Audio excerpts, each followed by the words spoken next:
Hey, what's up, guys? We're at Heart of the Game after Saturday Locals, and we have Colin, aka C Goody, Buffalo's finest, and he came in first place undefeated today with his Kashtira list, and it's very different from his. It's pretty different from his Nats list, and congrats on day 2ing Nats also, and let's get into it. Okay, yeah, I just changed the list a little bit after Nats because, like, I mean, I don't care because of the new set, but I changed it because, like, all my losses, I lost 3 times over the weekend, so I bubbled the Nats, top cut, whatever, and I, all from bricking in game 3, we're all, like, that's all the L's, so, I mean, I just try to, like, up the consistency as much as possible, really, because when I can play, I win, so, usually.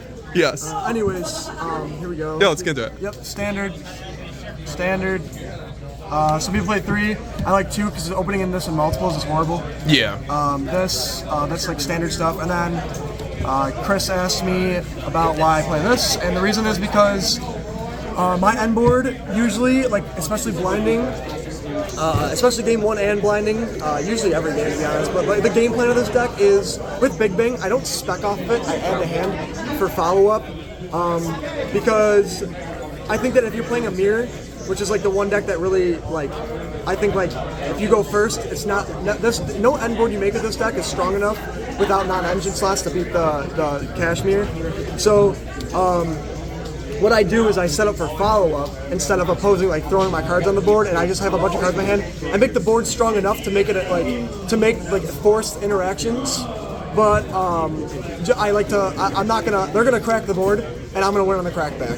And if your board sticks, you won anyway. So this kind of helps you with that. What this does is it gives you another way to how I do that board. It's usually just Shang, and then a Rise is one material. And then against, like, other matchups, you can summon this, and then you can mill their deck, see what they're playing, and it kind of acts as like a pseudo old mind hacker. Oh yeah. Like, it'll banish 3 face down off Rise, and then 3 more off of him, and then you get to see what they're playing, and then you get to attach material off to the Arise, because you want to get him to 3 materials as quick as possible. And he's also like another extender. Like, I personally really like this card. Yeah. That was a big spiel, but that's why I play this. Did it perform today how you wanted it to? It performs every time, yeah. I have no problems with the card. I like it a lot. Great. It's really good. Non-engine cards, 3 Ash, 3 Mourner. I love this card. I'll get into it after. Sure. Here's my hand trap lineup. For Nats, I took this out, and I played 2 Prosperity opposed to 3, which is probably a reason I was bricking a little bit. These, I like this at 11 hand trap. Like, 11 hand traps is good because it puts it at 47% to draw 2 in your opening. So it's close to 50% of the time. It's not exactly 50, but it's right under it. Yeah. But against things like, I expected, like, a lot of combos, which there's, like, I played 5 Sprite Runics, so at Nats, if we're counting that.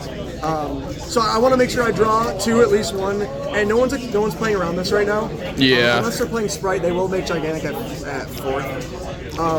But if you open any other hand trap with it, it's good. And then Nib by itself against every other matchup, like Vanadium, the Mirror, like everything, it's really good. I want to open this in multiples, and sometimes it really sucks to draw, because, you know, when it's really good, it's insane, but when it's really bad, it's horrible. Yeah. There's no in between.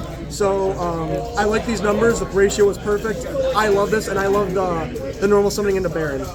This is really good in the mirror because they will commit to Big Eye, and then you slam them with this, and they don't know what to do. And it gets over the shifter, which you were explaining, right, versus Veiler. With the Arise Heart and shifter things, yeah, you can't use Veiler and things over it, so this beats that. Great.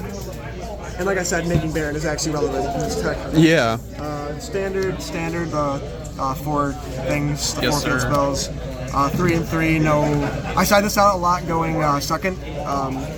Plus, you're trying to, like, I built my list to play around Eradicator as much as possible, because you can't win if that card resolves, but you can build around it. You can't play around it, you can build around it. So I built around it. And then it was, like I said, it was 2, but it ended up being 3. I don't know what was wrong with me or what I was thinking. This is definitely correct. The 5 pots. I play all 5. Yeah, you like the Desires, never. I love Desires. +1 in the mirror is really good. It's like a... like, having the +1 in the mirror is very, very, very relevant. But yeah, no problems there. I didn't brick at all since I did that. Like, literally not once. Nothing but amazing. And then more non-engine. I played 2 and 2 of these. It was I couldn't find, like, a heavy medium on which one's better. some scenarios this is better, some scenarios this is better. Going first into the mirror, this is like an FTK. This beats like when you're playing against like all the other decks that lose to the Rise Art, they all are making sure they can out it. So this card beats all their outs. Unless they're made of kaijus, but that's not real. Would you? Oh, I'm sorry. You like that ratio though? Oh, I love this ratio. It's perfect. Great. And then they're like kind of pseudo searchable off Prosperity. And then like a lot of times like your hands can lose to one book, like I said, the FTK against the stack. And this kind of beats that going second with like when you spec Unicorn or Fender and they book it, you chain this and they're... Yeah, it's a crazy card for the deck. It's a good card. It's a good card. It's not crazy. It's good. It's a solid. And then the big thing. I draw this all the fucking time. Extra deck first. 40 card main of 40 card main. Yep. I don't go over 40 cards. I try not to at least. Respect. The boy, the legend, you know.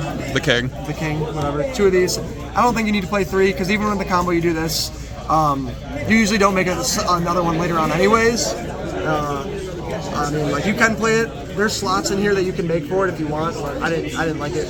I didn't need to. Yeah. 2 big eye because I think in the mirror it's very important. They rip one, and sometimes like their board you can. Like without non-engine cards, you could play through their board. You'll make the first one, they'll out it with a Rise, and then you'll make the second one take it, and then you can like Zeus that way or play that way. Very nice. Double Zeus standard, you need to play 2. Yes, sir. Some people play 2 of this, but this card's insane. I love this card. Yeah. It's so good. There's nothing to talk about. I like the out skill drain. There's routes that undergoes, and you can like spec like in a grind game, you can like spec Unicorn. Oh yeah. Normal summon Unicorn, overlay into this, out goes on like that. What else? Like outing skill drain. There's just like random scenarios you like this card. A lot of like random niche things that come up with it, so I play it.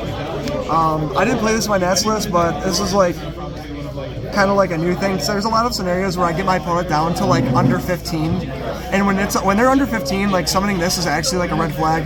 So like I like to play that. Yeah. Now and I had slots that it was either this or the last props target, like a third props target. I only played 2, spoiler. But I don't think the third was necessary because all the other ones I've seen were relevant. I mean, besides I guess the Skull Knight is if I played this, but it was either this or Skull Knight. I chose this. Sounds good. It could be different in the future. Baron, Donner. If you don't play this and it comes up, you're gonna regret it. Plus, I play Nibs, so it's really important. Yeah. These are the 2 pros targets I really like. If you want, this one's really good against Runic and things. You guys all know Dark Hole, blah blah blah. This one is when you get Kaiju'd, or not Kaiju'd, I'm sorry. If you get Curry Card, you need to out her there because you'll get gamed if you don't. Oh yeah. So you get Curry Card, you'll pop the Curry Card so they can't spec defender and things or attack with the game. That's really good. Under Dark Ruler, you'll have a Rise with 3 materials usually. And if you hit with a Dark Ruler, you'll go effect, target, it'll be negated, but on a new chain, Tist will pop the target if you want it to. Oh my god. So under Dark Ruler, it's really good. Yeah, that's great. And then the last special tech, I don't have an out to adding this to rank 6 if they make it 6K. If you can get turn 1 setup into their field, like setup stuff, and then let them play on the crackback, just prevent access code, and then on your turn, you have so much you can make this and out the link. Do you like that card? You wouldn't like? Never came up, but I will never not play it because I think if your deck can't out the link 6 at Ignister, then you should try to do it. Yeah. Unless you like, I guess you can get away with it if you play like a lot of hand traps. But if I don't open a hand trap, because I'm not a lucky person, if I don't open a hand trap, then I need to out it, and I don't want to just concede the game if I can't out it. It's just there for that, and like Dragoon, like if you can't out it, obviously Scareclaw does. It's great against towers, you know. It's just I just want it there. It's usually in the pros pile. I've never summoned it. I only ever summoned it once as I played this deck. Oh wow. But it was cool. We'll do the side deck now. I play the 1 pink, anti-spell. It's a level 7, so you can normal summon it with Birth. Yeah, you can. It's like spec clear, summon your guys. It's just solid card in this format. 1-for-1 training is really good right now. I played 2 Bell, mainly for Labyrinth, and then his deck. Yeah, shout out to Brandon. I don't want to get gimmick puppeted. 3 Shitter. 3 Cosmic and the Heartbeats, try to play around anti-spell and things as much as possible. This is really good for mirrors. Nothing much to talk about. I don't want to play Lightning Storms because anti-spell really hurts. Yeah. And so does the Eradicator, because like they usually set 2, go Eradicator, you chain the Cosmic, hit the other one, and like try to play if you have a hand. I think Cosmic's crazy right now, Yeah, just because of all the continuous too. Right. Cosmic's just really solid. I like Cosmic. And field spells. I just like chainables. Yeah. Chainables are skillful cards, and like if you use them right, you should be able to get the most juice out of it. My going first lineup, I'm a bozo, and the guy the Nat won Nats. Holy crap! Yeah. I was actually gonna do this for Nats, but I ended up playing Judgment for reasons that I bricked. I wanted to like get away from bricking, but that's not necessary. If you brick, you usually lose. So this is what I originally was gonna do for Nats, but I like I said, I did Judgment. But I did do this because this makes sense. Yeah. Because like the other decks, like this bridges the two to make it 3-ofs, and then like Prosperity even more. This card's just FTK against when it's good, and this card's FTK when it's good, so I played him. Yep. That's it. Would you ever play Shifter in the main? No, because I think the mirror is like the most skillful one, and I think that it's the best deck, so I don't want to play like a neg one to the mirror. All right, totally fair. Thank you very much for the deck profile, and congratulations on going first place. Thank you. Any shout-outs or? Yeah, sure. I'll shout out Chris, the guy behind the camera. I'll shout out all my friends, everyone that supports me in Buffalo. I love all of them. Shout out to my main crew, Kash, Mike, etc. If I missed you, I'm sorry. Hi. But that's it. All right, sounds good. See you guys later. Bye now.